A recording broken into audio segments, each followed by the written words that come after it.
Olá, eu sou Sara Kirchhoff e falo ao vivo dos estúdios da B3 em São Paulo.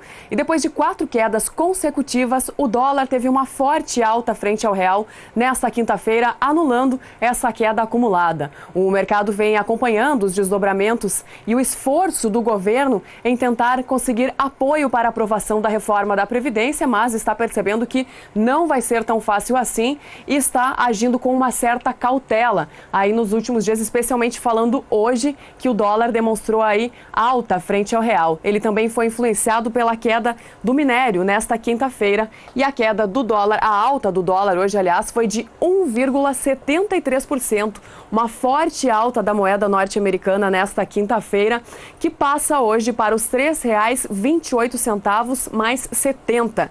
De acordo com os analistas, se não houver uma definição sobre o tema ainda este ano, o tema da reforma da Previdência, o Brasil tende a ter a nota de crédito rebaixada por agências de classificação de risco e isso explica muito dessa alta do dólar hoje, dessa desconfiança, dessa cautela do mercado em relação à aprovação ou não da reforma da Previdência.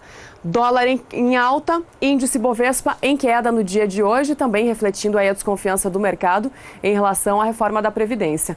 Hoje, até este momento, o índice Bovespa cai 1,11%, também uma forte queda no principal índice da Bolsa de Valores de São Paulo, que neste momento opera aí em torno dos 72.498 pontos, 72.500 pontos. Ele ainda pode mexer até às 18 horas, que é o horário de fechamento de mercado, mas já mostra uma tendência de forte queda para o índice Bovespa nesta quinta-feira.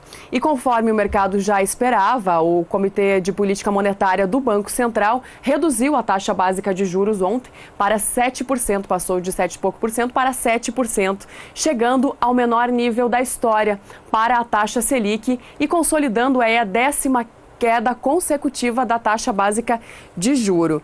Só que apesar da taxa estar diminuindo, estar no menor patamar da história, a taxa de crédito pessoal segue em alta aqui no Brasil. Os bancos justificam isso com a inadimplência, mas de acordo com um levantamento da Folha de São Paulo feito hoje, em novembro de 2012, a taxa Selic era de 7,25%, ou seja, muito próxima da taxa Selic que a gente tem hoje, e o juro pessoal girava em 66,3%, enquanto a inadimplência estava perto de 9%, era 8,8% a inadimplência lá em novembro de 2012. No último levantamento do Banco Central, feito este ano em outubro de 2017, a Selic aparecia ainda em 7,5% antes dessa queda de ontem, desse corte de ontem. O juro pessoal estava em 132%, que também é próximo do que a gente tem hoje ainda. E a inadimplência está menor este ano, quase 1% a menos do que se via lá atrás. Isso foi, então, os dados apurados, os dados do Banco Central fornecidos aí. E o levantamento foi feito pela Folha de São Paulo, que mostra uma disparidade entre a taxa Selic e a taxa de crédito pessoal. Já nas empresas, aí o número muda um pouco. O juro em 2012 era de 18,7% e a inadimplência de 3,6%. E agora, em 2017, nesse último levantamento do mês de outubro, o juro estava em 23,3%, enquanto a inadimplência subiu para 5,2%. Só que também é importante lembrar que, para os especialistas, a explicação para essa disparidade entre a Selic e a taxa de crédito pessoal está na concentração do setor bancário do país. Lembrando que hoje 5 grandes bancos detêm 75%, mais de 75% do crédito pessoal aqui no Brasil. E isso, é claro, explica muita coisa. E parece que está chegando ao fim a novela em torno do FUNRural, o Fundo de Assistência ao Trabalhador Rural. Depois que a medida provisória que criou o refis do FUNRural caducou no Congresso, esta semana os deputados aprovaram o texto base de um projeto que incorpora o texto e que parece ser uma solução para o problema. Veja na reportagem de Odacil Canepa. A negociação para chegar ao texto final envolveu todos os partidos no Congresso.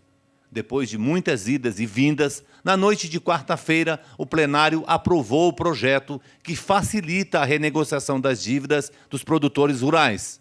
Mas esse só foi o primeiro tempo. A batalha é contra o tempo. Nós temos aí os vetos, foram 13 emendas, destaques de plenário que vários partidos colocaram e nós estamos aí fazendo uma costura para que alguns que já estão contemplados no relatório, né, sejam retirados para a gente avançar rapidamente, para que amanhã vá para o Senado. Lá nós temos que combinar, tem uma quebra de interstício, enfim, ainda tem uma batalha até o final, quando vai para a sanção presidencial, e aí, tendo vetos ou não vetos, a gente vai ter que aguardar. O texto base aprovado mantém parte da medida provisória do Refis Rural, mas inclui novos benefícios no programa, como, por exemplo, a agricultura familiar, que estava de fora. Em resumo, o projeto vai facilitar o pagamento da dívida. Os juros caíram e os prazos aumentaram. A bancada ruralista acha razoável. Então estamos parcelando com 100% de remissão de juros, de multas, de todos os encargos, tentando deixar apenas o valor dos últimos 5 anos parcelado em 180 meses, podendo estender a 240 meses com a entrada de 1%. É o máximo que nós podemos fazer, contrariando a Receita Federal e o próprio governo. Os destaques devem ser votados na semana que vem. Depois o projeto segue para o Senado. Odacil Canepa para o SBA. É importante terminar o ano de 2017 com essa novela do Fundo Rural também terminada, né? E a partir da próxima segunda-feira estarão disponíveis aqui na B3 Brasil Bolsa Balcão opções para o mercado futuro de soja. Para entender como vai funcionar essa novidade, o jornalista Walter Pulga Júnior conversou com a superintendente de relacionamento da B3, Fabiana Perobelli. Vamos ver o que ela disse. Fabiana, obrigado por ter atendido o nosso convite. Vamos falar para o produtor rural o que ocorre aqui neste momento. Nós já temos um contrato futuro de soja aqui, mas esse contrato é um contrato lastreado na Bolsa de Chicago, na CME. Como funciona esse contrato? Bom, esse contrato ele é o que a gente chama de um contrato espelho, né? Então aqui a gente reflete as mesmas características do contrato de Chicago. Então todo dia a gente tem aqui exatamente o mesmo preço de ajuste observado na Bolsa de Chicago, e aí a grande vantagem que a gente tem é para o produtor, para a cooperativa, para todos os players locais, a possibilidade de acessar via B3 esse produto, ou seja, protegendo como se fosse um contrato futuro normal. Ou seja, os preços aqui de negociação são lastreados, são baseados no movimento de Chicago. Sim. Seria como se investíssemos através da B3 na Bolsa de Chicago. Exatamente. É um contrato isso. espelho. É um contrato espelho. Então, é acesso ao produtor, às cooperativas, às empresas, ao contrato futuro de soja. Uhum. Mas agora a B3 avança um pouco mais e você tem uma novidade. Qual é essa novidade? Bom, a novidade é que agora a gente tem as opções, né? Então, as opções sobre esse mesmo contrato futuro também é uma opção espelho, ou seja, reflete também a variação de preço que tem em Chicago. A grande vantagem que nós temos é que o mercado brasileiro já está acostumado a precificar contra Chicago e agora tem a facilidade de poder comprar uma opção aqui no Brasil através da B3. Agora vamos explicar para quem não está muito familiarizado com esse tipo de negociação, o que é um contrato de opção e quais as vantagens que ele traz. O contrato de opção a gente pode dizer que é um contrato de seguro, né? Então vamos imaginar o produtor que está plantando, né? O grande risco que ele tem é na época da colheita o preço da soja caiu. Então o que ele faz? Ele compra o direito de vender a soja para maio, por exemplo, a $25. E aí ele fica com esse ticket na mão, com esse direito na mão. Chegou lá em maio, o preço da soja caiu, por exemplo, caiu para $20, ele vai receber, ele vai lembrar que ele tem esse ticket na mão e vai receber essa diferença de preço. Vai receber $5, vai vender a soja dele por 20 e vai ter de volta os 25. Então é exatamente como se fosse um seguro. E ele também pode, em caso da soja ter um preço mais alto, ele pode não exercer a opção. Não exercer a opção. A soja foi a 30, ótimo, não exerce ele tem a garantia de 25, isso, ele vende por 30 e não exerce a opção. Perfeito. Mas isso tem um custo, né? Como um seguro de automóvel, um seguro de residência. Você paga o seguro de preço. Isso. O valor desse seguro é o prêmio. Então esse prêmio é que é negociado no mercado. Quanto vale esse direito? É o valor do prêmio. E é isso que ele vai pagar, só isso. Para o sojicultor, o operador nesse mercado de soja, seja industrial, seja exportador, é um produto que faltava no Brasil? Sim, faltava, e a gente tem visto no mercado brasileiro um dinamismo muito grande no mercado de opções, tanto nas opções de boi quanto nas opções de milho, né? Então hoje praticamente 50% do nosso volume vem do mercado de opções. Então o que a gente sentiu é que realmente o mercado brasileiro está bastante amadurecido para negociar mais com opções e estava na hora da gente ter esse produto. Para desenvolver um produto como esse, a B3 estudou durante meses, fez ensaios, consultou o mercado, além da experiência que você citou com o boi e com o milho. A perspectiva do mercado de opções no Brasil é crescer bastante nos próximos meses, nos próximos anos? Como você, com a sua experiência, vê essa possibilidade? Não, é um instrumento que a gente vê como um dos instrumentos mais adequados realmente para o produtor, né? Porque não tem o impacto de fluxo de caixa que tem no contrato futuro, então ele simplesmente paga o prêmio e espera ver o que aconteceu com o preço e se protege. Então é um instrumento simples, fácil e que a gente acha que realmente vai ter um excelente desempenho. Aqui no caso do mercado futuro, vamos lembrar, há um ajuste diário, né? Você ou coloca mais dinheiro ou retira, recebe mais dinheiro, mas no caso de opções é bem mais simples, como você explicou. Sim, o produtor paga o prêmio e tem o direito de exercer ou não aquele direito. Bom, nós estamos com um mercado, nós somos responsáveis por boa parte do mercado exportador de soja no mundo. Soja, os contratos, o trabalho da B3, vê possibilidade de crescimento desse mercado daqui para frente? Eu acho que sim, a B3 tem investido bastante, vai continuar investindo bastante no mercado de commodities, que é o mercado realmente brasileiro, né? Então, aos poucos, a gente está ampliando, a gente já tem um portfólio interessante, né? Então, além do boi e do milho, a gente também tem açúcar, tem etanol, tem café. Então, temos produtos aí interessantes para a maioria das cadeias produtivas. Bom, nós podemos contar com essa possibilidade de opções em soja a partir de quando? A partir do dia 11 de dezembro. 11 de dezembro, um novo mercado aí se amplia para produtor de soja, para a indústria do setor de soja, esmagadores e também para exportadores, sim. Não? Então, a partir de 11 de dezembro, mercado de opção de soja. É necessário, lógico, uma corretora, aquela sim. operação normal que a Bolsa exige, né? Sim. É muito complexo fazer acesso à Bolsa para quem está de fora, ainda não participou? Não, é super simples. Basta procurar uma corretora, né? No nosso próprio site a gente tem a lista das corretoras que podem oferecer esse produto e é bastante simples.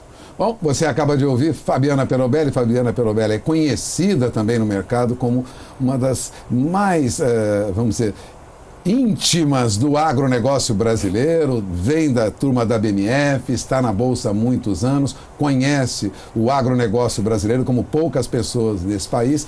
Eu agradeço a presença dela aqui e de olho na informação, mercado de opções para a soja na Bolsa começa agora, dia 11 de dezembro. Obrigado, Fabiana. Obrigada.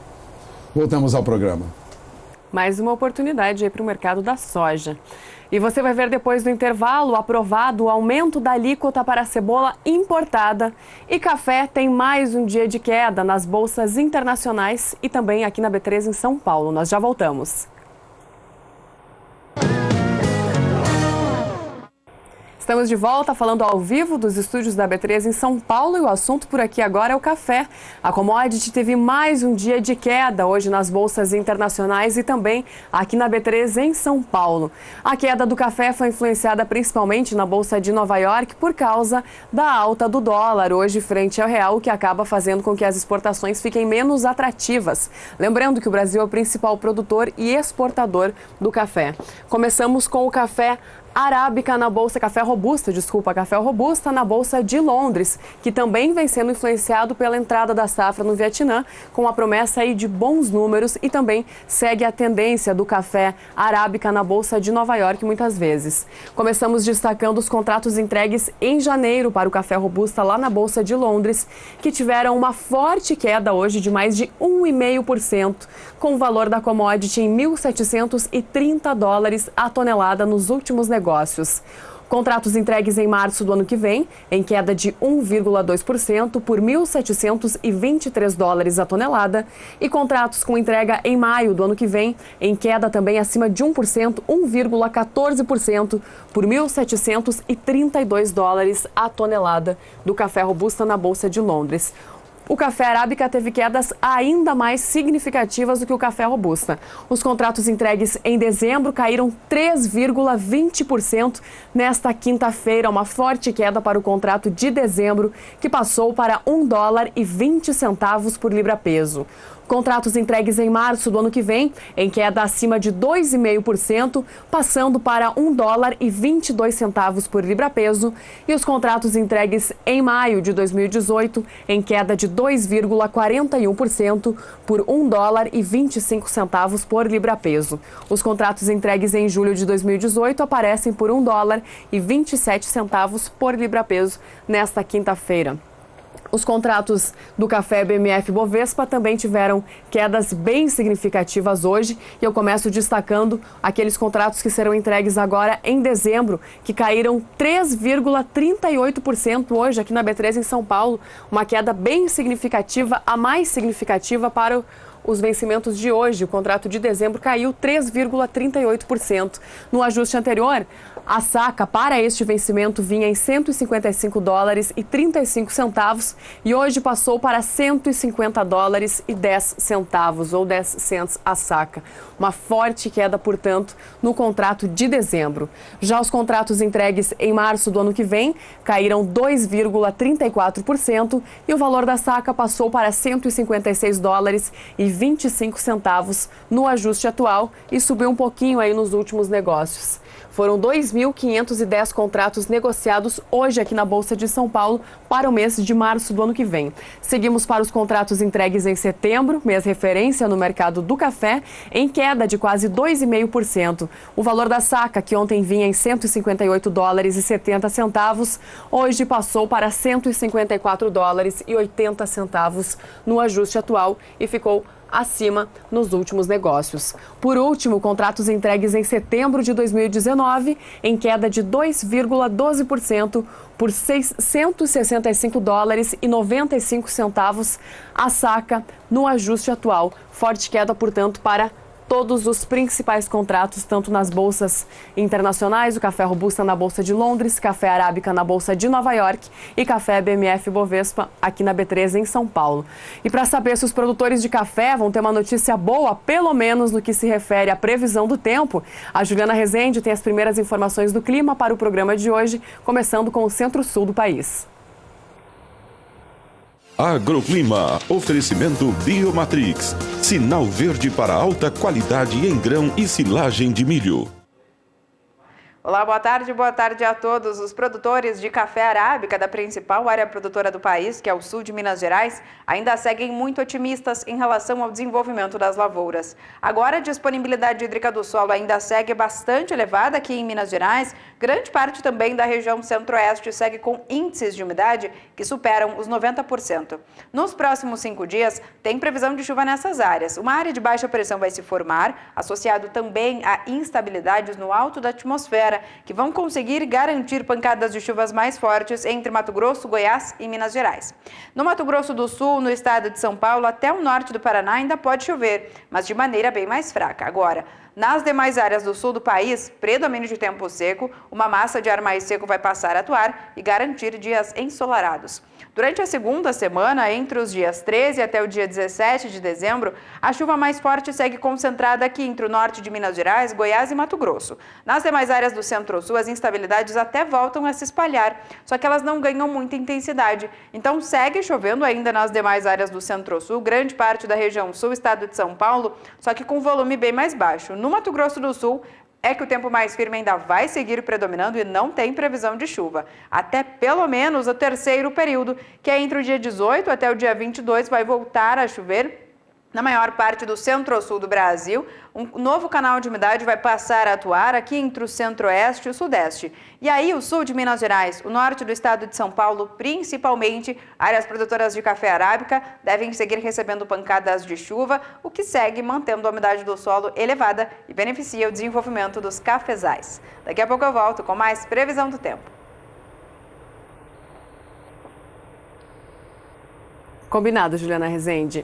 E o Comitê Executivo de Gestão da Câmara de Comércio Exterior, a CAMEX, aprovou o aumento da alíquota para a cebola importada, atendendo aí um pedido dos produtores de cebola aqui do Brasil, representados pela Associação Nacional dos Produtores do Setor. Eles argumentavam que o preço de importação de alguns países ficava abaixo dos custos de produção aqui no Brasil. De acordo com o Ministério da Agricultura, a alíquota passará de 10% para 25%, já a partir agora de 2018, com um cronograma de retorno gradual de alíquota ao nível estabelecido pela tarifa externa comum do Mercosul. E falando em cebola, o preço da cebola amarela híbrida tipo 2 teve alta no último levantamento do CEPE, o Centro de Estudos Avançados em Economia Aplicada. O preço para 20 quilos, para a saca de 20 quilos, que estava em R$ 22,00, no último levantamento passou para R$ 22,17, o preço da cebola no atacado de São Paulo. Lá no dia 9 de novembro, o preço da saca estava em R$ 24,00, depois caiu para R$ 23,14, depois caiu mais para R$ 22,00 e agora começou a subir um pouco novamente, está em R$ 22,17 o preço da cebola amarela híbrida tipo 2 no atacado de São Paulo, de acordo com o indicador CPEA. E o etanol de segunda geração é um produto de baixo carbono, porque é obtido da palha e do bagaço da cana-de-açúcar. Só que esse mercado ele ainda não existe aqui no Brasil.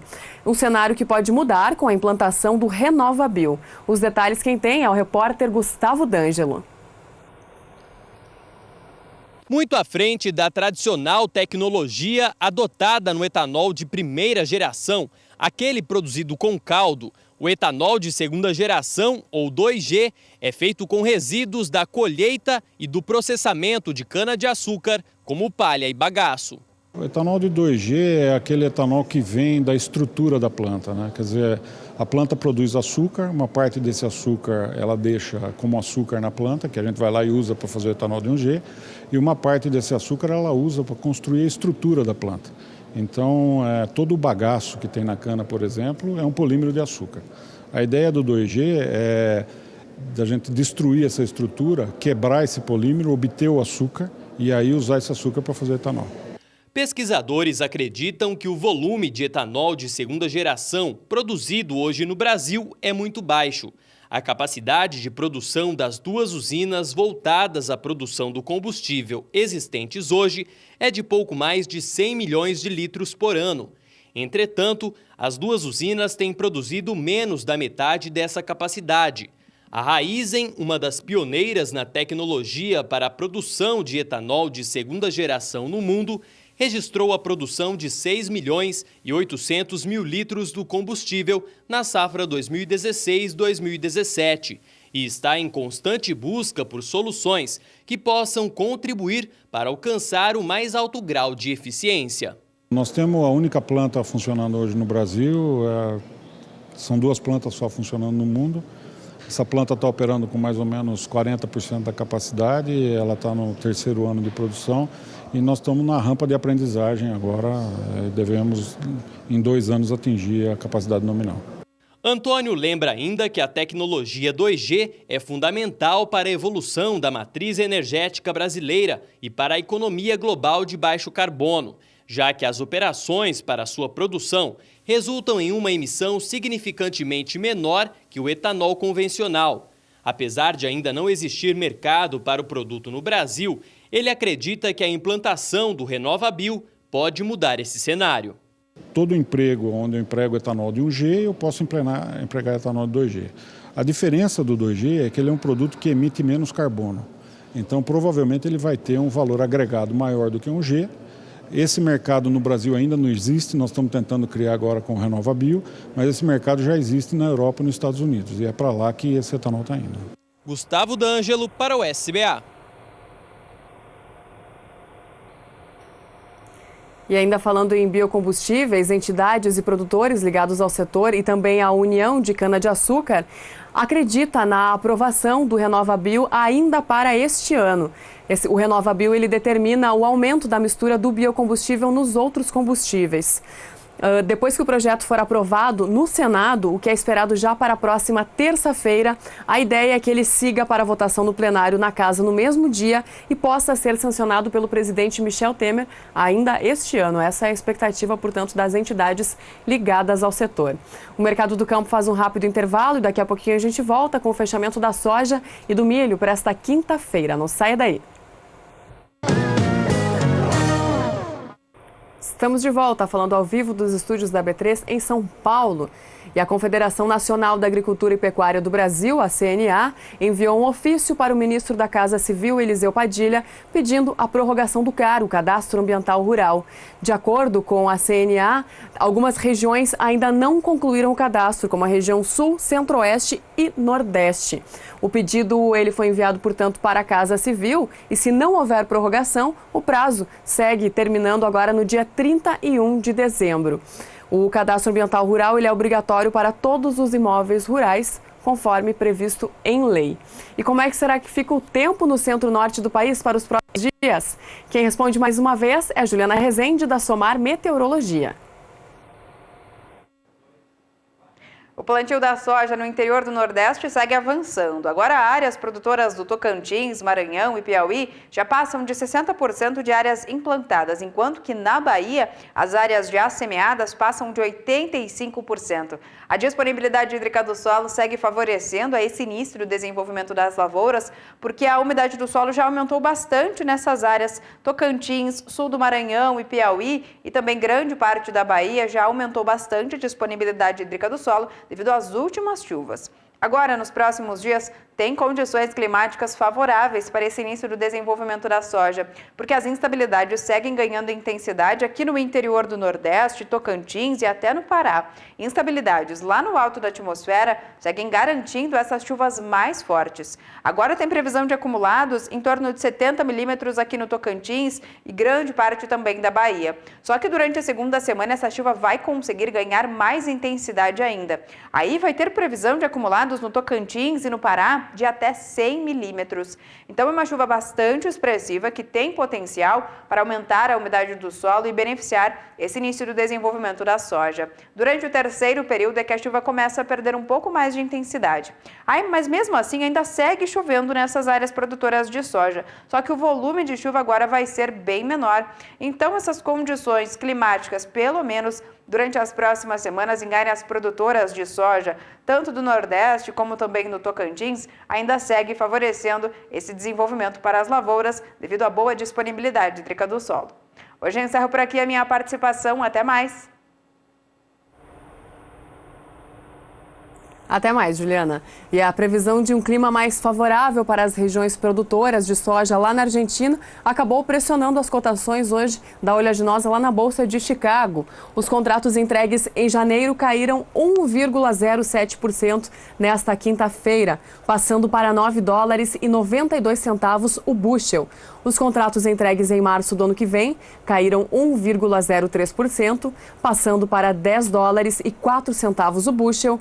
E os contratos entregues em maio do ano que vem também tiveram uma queda acima de 1% nesta quinta-feira, com os contratos passando para $10,14 o bushel nos últimos negócios. A soja que também é influenciada diretamente por causa do mercado do câmbio, lembrando que hoje o dólar teve uma forte alta frente ao real.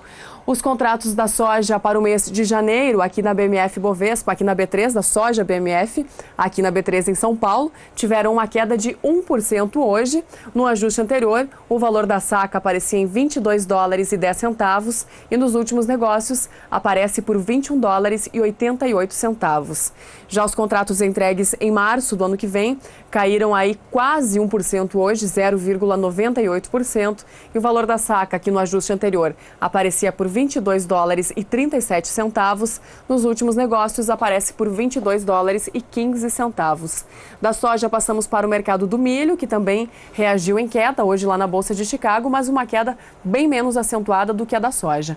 Os contratos entregues em dezembro deste ano tiveram uma desvalorização de 0,14%, com o valor de $3,38 o bushel nos últimos negócios. Contratos entregues em março do ano que vem em queda de 0,35% por $3,51 o bushel. Contratos entregues em maio de 2018 com desvalorização de 0,27% por $3,60 o bushel, e contratos entregues em julho de 2018 em queda de 0,20% por $3,68 o bushel. Para fechar o programa de hoje, milho BMF Bovespa negociado aqui na B3 em São Paulo, que teve um dia de alta diferente do milho na Bolsa de Chicago. Os contratos entregues em janeiro tiveram uma valorização forte hoje de 1,37%. O valor da saca, que vinha em R$ 32,11, subiu 44 centavos, passou para R$ 32,55 e ficou ainda 5 centavos acima nos últimos negócios. Os contratos entregues em março do ano que vem subiram 0,42%, com o valor da saca passando de R$ 33,59 para R$ 33,73 e ficando ainda 2 centavos acima nos últimos negócios. Contratos entregues em maio de 2018 em alta de 0,15%, com o valor da saca passando de R$ 32,99 para R$ 33,04 e subindo ainda um pouco mais nos últimos negócios.